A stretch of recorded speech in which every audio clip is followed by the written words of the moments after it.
ಅಷ್ಟೇ ಅದು ಮಾತಾಡಿದೆ.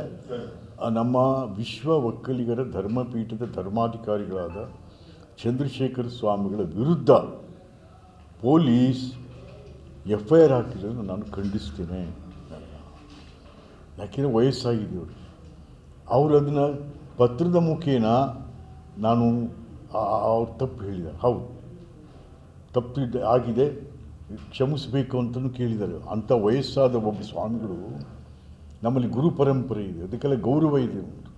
ಆ ಗೌರವ ಎಲ್ಲ ಕಳೀತಾ ಇದ್ದೀರ ನೀವು. ಎಲ್ಲರೂ ಗೌರವ ಅದಕ್ಕೆ ನಾನು ಸರ್ಕಾರನ ರಿಕ್ವೆಸ್ಟ್ ಮಾಡ್ತಾಯಿದ್ದೀನಿ, ಹೋಮ್ ಡಿಪಾರ್ಟ್ಮೆಂಟ್ನ ದಯಮಾಡಿ ಚಂದ್ರಶೇಖರ ಸ್ವಾಮಿಗಳ ಮೇಲೆ ಇರ್ತಕ್ಕಂಥ FIR ದಯವಿಟ್ಟು please close that, withdraw that. ಬೇಕಾದಷ್ಟಿದೆ, ಬೇಕಾದಷ್ಟು ವಿಡ್ರಾ ಮಾಡಿದ್ದೀರಿ ಅದೆಲ್ಲ ಕೂಡ. DK ಶಿವಕುಮಾರ್ ಹೇಳ್ತಾರೆ ಇಂದಿನ ದೊಡ್ಡ ಸ್ವಾಮೀಜಿ ಮೇಲೂ ಕೂಡ ಕೇಸ್ ಆಗಿತ್ತು, ಅವರು ಬಿಜೆಪಿ ಸುಮ್ಮನೆ ಇತ್ತು. ಅಲ್ಲ, ಇದು ಅವರು ಇವರೀಗ ಸಿದ್ದರಾಮಯ್ಯ ಹೇಳ್ತಿಲ್ಲ, ಬಿಚ್ತೀನಿ ಅಂತ, ಎಲ್ಲರನ್ನೂ ಬಿಚ್ತೀನಿ ಜನ್ನೆ. ಅಯ್ಯೋ, ಅದು ಯಾರ್ಯಾರ್ದೋ ಕೇಸು, ಹಳೆ ಕೇಸೆಲ್ಲ ತೆಗಿಸ್ತಾ ಇಲ್ವೋ ಈಗ ಸಿದ್ದರಾಮಯ್ಯ? ಬಿಚ್ಚಿ ನಿಂದು ಅವ್ರು ನೀನು ಬಿಚ್ಚೋದು ಹೋಗ್ಲಪ್ಪ, ನಿಂದೆ ಬಿಚ್ಕೊಂಡು ನಗೆ ಪಾಟ್ಲು ಬರೀ ಬತ್ಲಾಗಿ ಕೂತಿದ್ಯಾ ನೀನು. ಜನ ನಗ್ತಾವ್ರೆ ಸಿದ್ದರಾಮಯ್ಯ ನೀನು ಆಡಳಿತ ನೋಡಿ.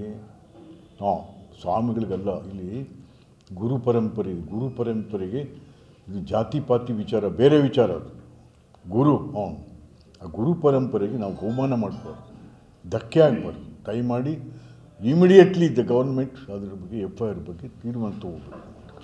ಸರ್, ಈ ಲೋಕಾಯುಕ್ತದ 140